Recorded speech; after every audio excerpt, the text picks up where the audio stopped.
नमस्कार।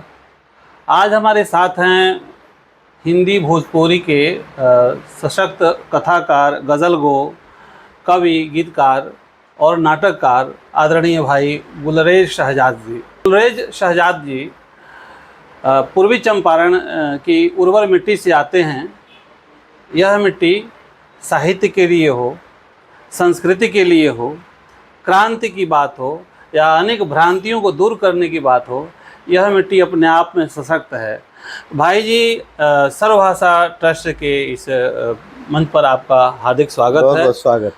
और मैं आपसे चाहूँगा कि भोजपुरी तो मातृभाषा है, भोजपुरी के प्रति लगाव तो होना ही होना है, लेकिन साहित्य के प्रति लगाव और साहित्य में इस तरह से रम जाना कि आप हर विधा में लिखते हैं और वो मतलब लोक कंठ में वो समाहित हो जाती हैं रचनाएं, तो ये साहित्य के प्रति रुझान, इस पर अपनी बात बताएं कि कैसे रुझान हुआ। कि रुझान का मामला ये है कि पूरे घर का माहौल ही साहित्यिक था। जी जी।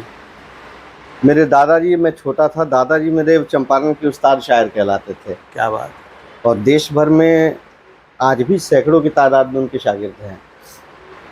और उसके बाद जो है दादाजी शायर थे, पिताजी उर्दू और फारसी के शिक्षक रहे, वो भी शायर।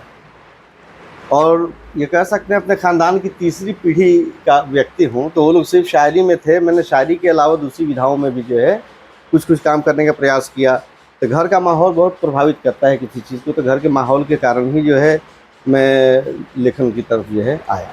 क्या बात है, मतलब थाती में ही यह गांती मिली है साहित्य की, जिसे लेकर के आप और समृद्ध कर रहे हैं। भाई जी, मैं ये जानना चाहूँगा आपसे कि आपने गज़ल भी लिखा, आपकी कविताएं भी बड़ी बेहतरीन होती हैं, आपके गीत अनेक गायकों ने गाया है और गा भी रहे हैं। तो गज़ल में सबसे प्रिय गज़ल आपकी अपनी कौन सी है? और मैं चाहूँगा कि एक दो शेर अगर सुनाएं तो। देखिए, अब एक रचनाकार के लिए तो उसकी हर रचना ही प्रिय होती है। और मेरी बेचैनी एक चीज़ को लेकर रही कि जो गज़लें पढ़ता रहा, और मैं अच्छा लेखक हूँ ना हूँ वो अलग चीज़ है, लेकिन मैं अपने आप को अच्छा पाठक ज़रूर मानता हूँ।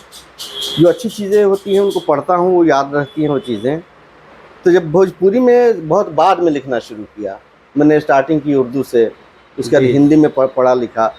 और दरअसल ये भी एक बीच में एक छोटी सी घटना बता दूं। दरअसल एक भोजपुरी फिल्म बना रहा था मैं। जी जी। अरे वाह। तो भोजपुरी फिल्म बना रहा था, तो वो फिल्म जो कमर्शियल फिल्म है उससे अलग हट के मन में हमेशा ये बात रही कि भोजपुरी को लोगों ने गाली बना दिया, इससे इतर भोजपुरी में सीरियस चीज़ क्या बन सकती है। तो बिहकटवा नाम का एक स्क्रिप्ट तैयार किया। 3-4 साल लगे उस स्क्रिप्ट को तैयार करने में। और उस वक्त भोजपुरी में वो लिख तो दिया, लेकिन गाने नहीं लिखता था। और जितने बड़े गीतकार थे भोजपुरी सिनेमा के, सबके पास में भटक गया। तो जो थीम था उसके अनुरूप जो है वो गाने नहीं लिख पाते थे, शब्द का चयन बेहतर नहीं था। तो बहुत बेचैनी में रहा और बहुत सारे पैसे खर्च हो गए। अचानक एक रात यूँ बैठा हुआ था, तो मैं सोचा कि भाई भोजपुरी में समझता हूँ, भोजपुरी बोलता हूँ, तो भोजपुरी में लिख क्यों नहीं सकता। क्या बात, बहुत बढ़िया। तो उसी फिल्म के टाइटल सॉन्ग को लिखने का प्रयास मेरा था, और पहली रचना मेरी वही सिनेमा के गीत के रूप में। तो वहाँ से यात्रा की शुरुआत होती है। तो मैं ये कहना चाह रहा था कि हिंदी, उर्दू, हिंदी, ये दूसरी भाषाओं में भोजपुरी की जो ये गज़लें जो आईं, तो उनको पढ़ता रहा। तो पारंपरिक गज़लों से लेकर गज़ल की यात्रा लंबी है, आधुनिक काल, उत्तर आधुनिक काल, और अब वैश्विक गज़लें जो है आ रही हैं। उसको उर्दू में थ्योरी नहीं आई है कि आलमियत की गज़लें, वैश्विक गज़लें। तो मैं कहा, जब भोजपुरी के साथ आप जुड़ के काम, गज़लों के साथ भोजपुरी भाषा भी जुड़ के काम कर रही है, तो उसकी भोजपुरी गज़लें कितनी सशक्त हैं, उसके आयाम कितने हैं। जब पढ़ना शुरू किया तो कहना नहीं चाहिए, लोग कहेंगे बहुत काबिल बन रहे हैं, लेकिन मैंने पूरी ईमानदारी और जिम्मेदारी के साथ इस बात को कहना चाह रहा हूँ कि भोजपुरी गज़ल के जो बड़े नाम थे, उन लोगों ने सिर्फ काफिया और रदीफ को बांधा है, नई बात नहीं कही है। गीत को उठाते हैं तो पीवा बलमुआ पर बहुत सारी चीज़ें हैं, नई सिमरी, नए सिम्बॉल्स, इन सब का प्रयोग नहीं हो रहा है। लकीर के फ़कीर बने हैं। तो उसके बाद मैं कामयाब हूँ नहीं हूँ ये मैं नहीं जानता, लेकिन हमेशा मैंने ये प्रयास किया है कि कुछ नए शब्द हो, मैंने वो भी सृजनात्मक शब्द कुछ नए गज़ल कह रहे हैं तो उसके फॉर्मेट के हिसाब से आपको नई चीज़ें लानी पड़ेंगी उसमें। तो बिल्कुल मैंने वो प्रयास करने की कोशिश की और उसी में कुछ कुछ चीज़ें मैं लिख रहा हूँ। अच्छा है, बुरा है, क्या है, मैं नहीं जानता इसको। बहुत बढ़िया। जैसे तो वही मैं हाँ आग्रह कर रहा था कि कोई एक कि गजल हाँ, कुछ शेर कि अगर 2-3 शेर सुनाता हूँ इरशाद। कि हमका देखी क्षितिज पर आसमान के लाली, आहा, हमका देखी, हमका देखी क्षितिज पर आसमान के लाली, शुरू से टहकार बराउर पान के लाली, आए हाय हाय क्या बात, शुरू से शुरू से टहकार वाला। टहकार बराउर पान के लाली, ऐसन नेक भराइल सब हो गईल पावन, ऐसन नेक ऐसन। भराइल सब हो गईल पावन, अजगुत बाटे दमकत सिंदूरदान के लाली, अजगुत बाटे दमकत सिंदूरदान के लाली, याद पड़ल दादी के दीहल पान के बीड़ा। परंपरा और आधुनिकता का जी, सामंजस्य जी, आपको जी। दोनों को लेके जी, चलना जी, पड़ेगा। जी। याद पड़ल दादी के दीहल पान के बीड़ा, मन में छलकल खंडानी पंदान के लाली, आए हाय खानदानी पंदान, मन में छलकल खंडानी पंदान के लाली।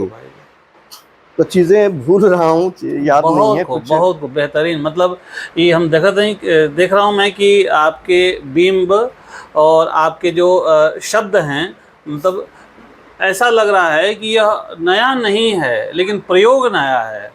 मतलब ये हम सब ने देखा कि पान के लाली की बात हो चाहे सिंदूरदान के लाली की बात हो, लेकिन इतने सशक्त तरीके से आपका प्रयोग काबिल तारीफ है भाई जी। और निश्चित ही भोजपुरी गज़ल समृद्ध हो रही है आपकी इन रचनाओं से।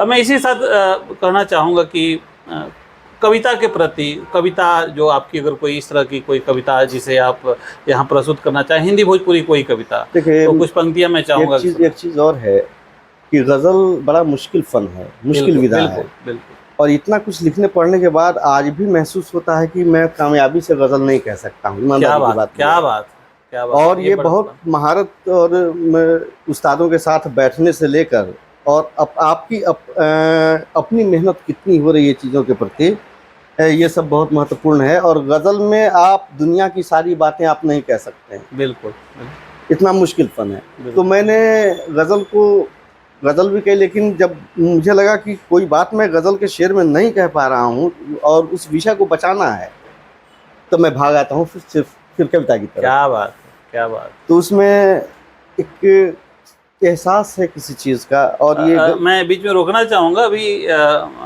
मुझे खबर लगी है और उसका मैं साक्षी भी हूँ कि आपकी एक कविताओं की पुस्तक आ रही है। हाँ। तो उसी में से अगर कुछ संभव हो कुछ सुनाए तो और मज़ेदार होगा। और कविता की पुस्तक आ रही है, उसमें जो है तो ख्वाबों का कबाड़ी नाम रखा है उसका। और कबाड़ी, मैं ठहरा ख्वाबों का कबाड़ी, टूटे फूटे ख्वाब उम्र भर जमा किए हैं। क्या बात है, टूटे फूटे। मैं ठहरा ख्वाबों का कबाड़ी, टूटे फूटे ख्वाब उम्र भर जमा किए हैं, टूटे फूटे ख्वाबों की ताबीरें क्या हो। टुकड़े टुकड़े ख्वाब के जोड़े, लेकिन सारे जोड़ जुगाड़ के झूठे निकले। टुकड़े टुकड़े ख्वाब के जोड़े, लेकिन सारे जोड़ जुगाड़ के झूठे निकले। सांसों के कच्चे धागे से बची हुई कुछ उम्र के टुकड़े जोड़ रहा हूँ। क्या बात है, क्या बात। सांसों के कच्चे धागे से बची हुई कुछ उम्र के टुकड़े जोड़ रहा हूँ, यादों के काले पत्थर अब तोड़ रहा हूँ। क्या बात है, क्या बात। मैं वो जो बात कहना चाह रहा था, दरअसल आपने इसका जिक्र कर दिया। दरअसल ये भी शिकायत रहती है कि युवा पीढ़ी जुड़ नहीं रही है, कटी जा रही है कविताओं से। तो कविताओं में आपने सिर्फ और सिर्फ दिमाग को उंडेल दिया है।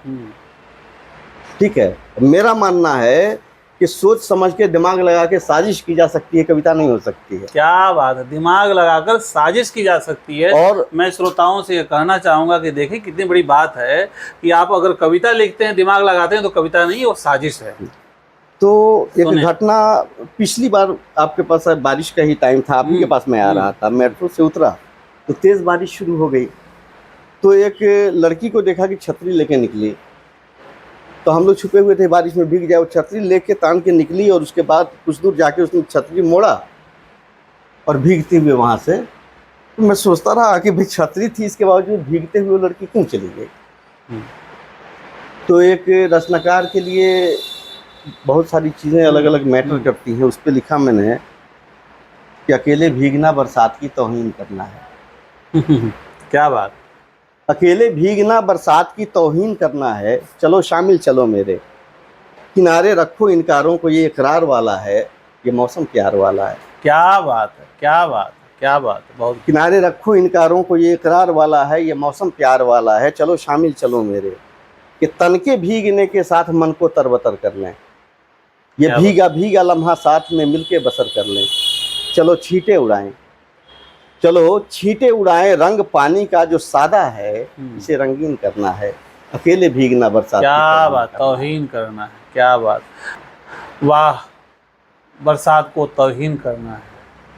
बेहतरीन कविता। और इस कविता के साथ ही मैं आपके प्रति आभार व्यक्त करता हूँ, आपका अभिनंदन करता हूँ, और मैं चाहता हूँ कि बार बार आप हमारे इस कार्यालय में आएँ और आपकी नई नई कृतियों पर बार बार चर्चा हो। तो इसके लिए बहुत बहुत धन्यवाद और बहुत बहुत आभार आपके प्रति। धन्यवाद, आभार।